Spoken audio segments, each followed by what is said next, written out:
Over the past several months, several hundred academic student employees have shared their stories about the effects of budget cuts at the University of Washington. These cuts have affected our livelihoods, our families, our work as students, and most importantly, the quality of teaching and research work we perform every day at the university. Here are a few of our stories. My name is Angela Garza, and I am a Master's of Social Work student in Social Work Department and the MSW Day program, but I TA for the Psychology Department as well. Well, even receiving a TA position, it's still really difficult to have enough money to live off of. It's not that much money. So it's really difficult to try to budget everything from month to month, especially paying student fees, which tend to increase every quarter, and then still paying some of the tuition and other student service things through the social work department and the university. It's really difficult. My name is Daniel Atkinson. I'm from the Department of Music, Division of Ethnomusicology at the University of Washington. There's no funding at all. I got no teaching assistantships for last year and no teaching assistantships for this year, so I took a job. That's where I am now. But it has forced me to put my dissertation on hold for the foreseeable future, at least for the next 9 months or so. We have a visiting artist program where we bring in masters from various disciplines in music and cultural knowledge, cultural torchbearers. It's really sad to see those people go because it's really good to learn alongside them because it gives you a perspective on what things are like in other countries and what it's like to exist in a different thought world, and to help someone through that kind of a process. You learn a lot more by explaining, I'm not sure how that is that way, but maybe it's because of this, and oh wow, that sort of a thing. And then we're losing those kinds of aha moments. We're losing the camaraderie that develops, and we've lost our visiting masters, which is very sad. I've cut so many teaching positions to where I have a great deal of experience teaching African American music, jazz, popular song, even some African music, and it's just not there anymore. I'm Glennis Fairman. I'm a first-year chemistry graduate student. Something I've noticed with the budget cuts is the Chemistry Study Center isn't open this year. We don't have people who are hired from the chemistry department to help the students there. It's just been detrimental, I think, to the students. They have office hours available to them, but then beyond that they only have clue study sessions, and since they're not necessarily chemistry majors, or they don't know what's going on in the department, and so there's been issues with that. Hi, my name is Camille Thornton-Olson, and I'm in the drama department at the University of Washington, and I'm studying acting. Budget-wise, the drama department doesn't get much money anyways. We don't get that much money, and it's frustrating because this is one of the top schools for drama in the United States. And we have the top professors at this school. I mean, really, the top professors. And we're talking about 10 students, now eight, because it had to go down, and now none for next year, that have literally been pooled against thousands of people across the United States. They're coming from New York, people are coming from Texas, I came from California, to be here at this school. I think, education is very important. Duh. And, I can only speak for myself in this respect, but I think the arts are very important, and we get the short shrift of things very often, and it's really sad, and it's wrong, I think. So, yeah, so we do, a lot of work here, and we represent the university well, so we should be getting help, or at least, acknowledgement. My name's Aaron Nauman. I'm a third-year PhD student in the Department of Anthropology, and I focus on archaeology. Our department's basically broken up into 3 major subdisciplines. It's sociocultural anthropology, archaeology, and biocultural anthropology. Sociocultural anthropology, which is the largest of the 3 of our subunits, basically decided last year that they weren't going to accept graduate students at all. They didn't take an application. So there's no classes? There are classes, but they're classes for advanced graduate students, not for incoming graduate students. So they decided to basically do away with the next year's cohort. So they didn't take one application.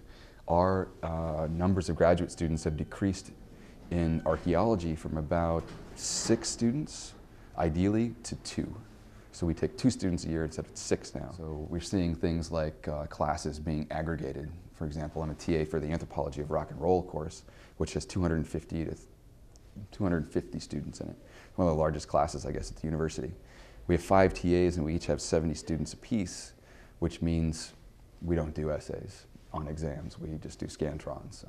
So, you know, depending upon what your pedagogical, you know, ideas are, for me and for the way that I approach it, this is a reduction in the quality of education experiences for undergraduate students.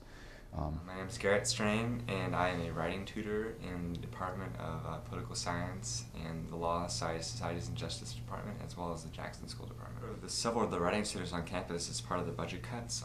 We've seen enormous increases in the amount of students coming into our writing center, and the wait times have increased enormously as well. For instance, if you as a student were assigned a paper today that was due in a week or even 2 weeks, it's likely that you wouldn't be able to get into our writing center or any writing center on campus because with the closure of those writing centers, we've just been overloaded. Yeah, my name is Ben, and I'm in the electrical engineering department. So I study signal processing. More specifically, I study speech recognition. You know, as an international student, we have to register 10 credits every quarter to maintain our visa status. You know, so if we don't have enough funding, we may have some economical problems to continue studying. Therefore, we have to be on leave, and which means we have to go back to our own country. Well, my name is Sima Dad. I am a PhD student, actually a dissertator in the comparative literature, Department of Comparative Literature, Textual Studies, Humanities. As an international student, we have, you know, another limitation. We cannot work off campus. On the campus, there is not really much you know, opportunity. So what happens is that you have to just live on your savings. And how much saving can you bring to the country in order to stand, especially, for example, as a student, if you have a family with you, if you have, in my case, I don't want to really personalize. Well, I have a daughter, she is starting her college, and I have also to pay for her as an international student. None of us, you know, have job at this point. And if I was in the earlier stage of my studies, I wouldn't stay. I would go back to home and, you know, wait for. But at this point where everything is so critical, you know, I have maybe a few more quarters because I didn't get material I need to finish my studies. That's something which makes the situation even worse. Yeah. In April of 2009, more than 2,300 of our members added their names to an open letter to President Emmert, urging him to fund jobs and keep tuition affordable. We also invited the university to work with us in securing more funding for higher education. Unfortunately, we weren't contacted by his office. We've continued our own efforts to support revenue for higher education. We've mobilized against Initiative 1033, which would have further gutted the state's ability to fund core state services. We participated in coalition efforts to raise revenue, including the Rally of Thousands that demonstrated in Olympia on President's Day. But while our members were mobilizing, the refrain they most often heard from the university was that increased tuition and financial aid was their primary revenue focus. In early February, we delivered another petition to the legislature urging them to identify new ways to invest in higher education other than tuition. Since tuition has already increased substantially and financial aid has not kept pace, we've wanted to see a more balanced approach to raising revenue, such as closing unjustified tax loopholes, increasing taxes on polluters, and perhaps, in the long term, fixing our state's regressive tax structure. At the end of the day, it's our members who pay the price. So all these kind of things are pressure, and the pressure is so much now affecting me that sometimes it even affects the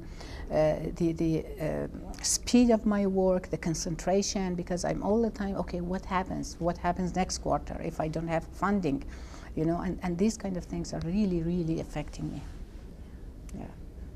With the wages I'm currently making, I barely make ends meet, and I'm a Husky Promise student, so I don't even have to pay tuition at this point.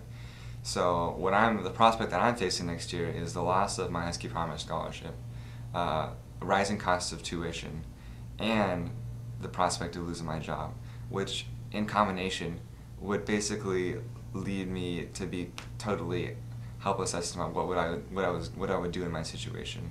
And I'd probably have to take on a lot more student debt, and it would put me in a worse position at graduation. And to even think that this is an issue that we're dealing with is just, it's maddening, and it's sad.